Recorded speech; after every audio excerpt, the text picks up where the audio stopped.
Hey everybody, Eric Brown, MOBO-Media, back at you again. Hey, I want to talk about a subject today that I've had the opportunity of experiencing, and that is to actually have a good understanding of the power of words. Have the power of words. Um, Words are a powerful thing. The tongue is a powerful thing. I often tell people when you speak something, you can't take it back. You can't take it back. Words are very powerful um, thing that can have a lasting impact on people.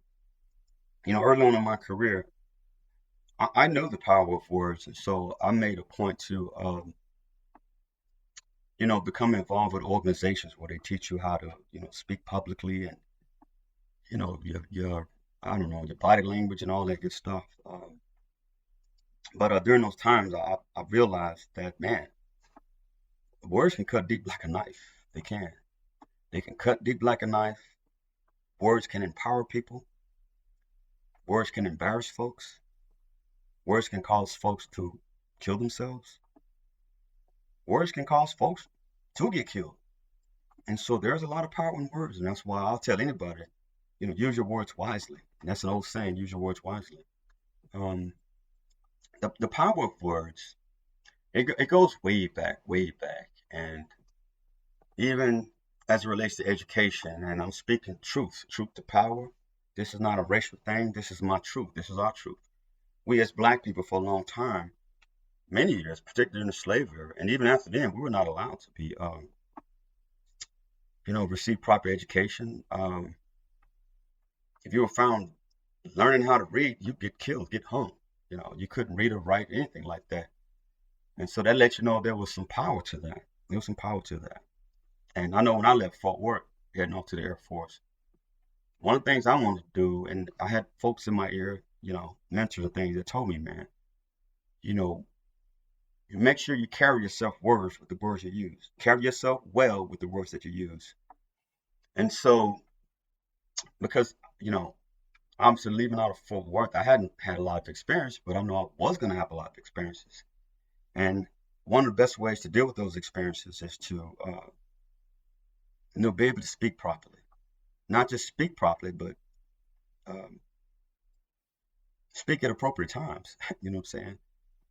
I tell you, in my long career, I'll never forget in a lot of meetings I was in. A lot of meetings, you'd have folks in these meetings just talk, talk, talk, talk, talk, talk.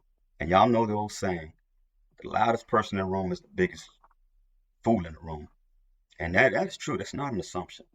The loudest person in the room is typically the one that's the least educated, the least, how can I put this? They're attention seeking. They're attention seeking a lot of times. And it's about me and trying to control the room. A lot of it is personality driven. Hell, a lot of it, they just can't help themselves.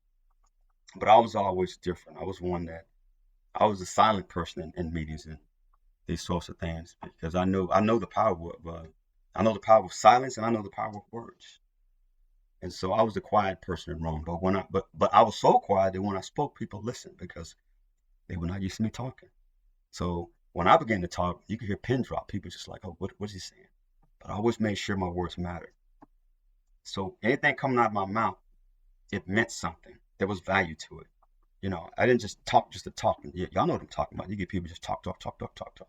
Make no damn sense.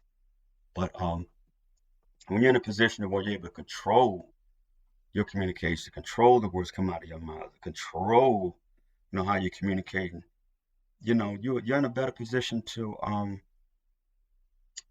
deal with people and deal with situations. There's an old saying in the mafia that I remember, and I think I got this from the movie Godfather or something.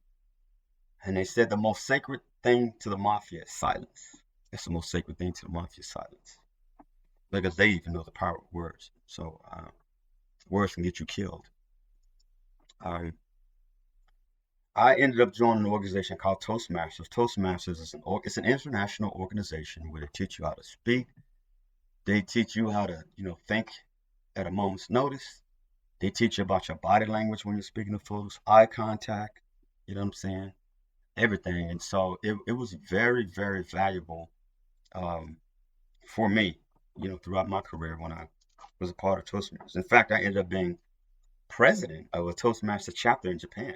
Believe it or not, yeah, I was president for about 2 years, I think, and I loved it. I loved it. It was a mix between American um, members and Japanese members, and we would meet, I think, weekly or something like that, every Wednesday, Thursday, and the meeting would be like an hour, 2 hours, and we'd practice speaking. They have something called table topics. Table topics is an exercise where um, they'll pick you, and then they don't tell you, how can I put this? Table topics is where they'll come up with a subject, but they don't let you know what the subject is going to be, and they just give it to you. They say, hey, you know, talk about cars, and you have 2 minutes to do that. And that was a test not only for you speaking to cars, it was a test for your mind to strategically, use proper words and make sure that the audience understands what you're saying about cars. So table topics were very fun to me. I love them because it taught you to think on a moment's notice. It taught you to use appropriate communications in a moment's notice, and it also taught you to be more confident about how you convey things to other people, how you communicate with other people, how you talk to other people.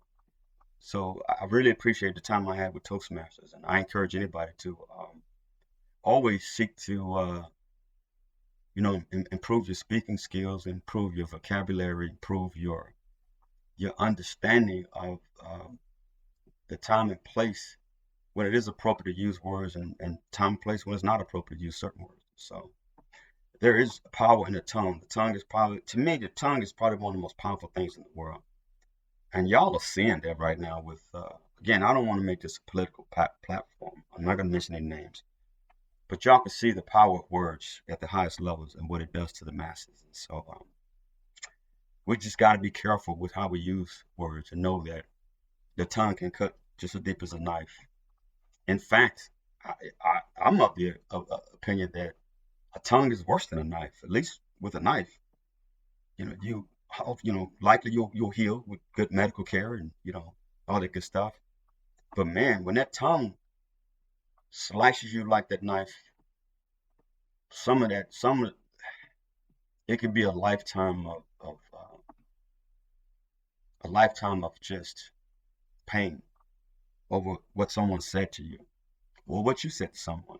That's why you got to be careful with how you use that tongue. It's just as sharp as a knife, and it'll cut just as deep. So with that, I'll let you go. Again, there's a huge power in words. So choose your words wisely. Try to stay away from being the loudest person in the room just to get attention. When you speak, make it count. Know your place, know the time to speak and the time not to speak. And don't use your tongue to hurt people, because it can definitely have a tremendous impact, not only on just adults, but on children. It can have a lifelong impact on children, some of the things you say to children. So we should be mindful of our use of words and the power of words. With that, I'm Eric Brown. I'll let y'all go. It's been great talking to y'all again. I'm actually looking at the ocean right now, in the middle of the ocean. The waves are still crazy, but it's smoothing out a little bit. My apologies if the camera shakes a little bit. It's not me, it's the ocean. It's this cruise ship. So, hey, Eric Brown, MOBO-Media. Y'all take care. Bye-bye.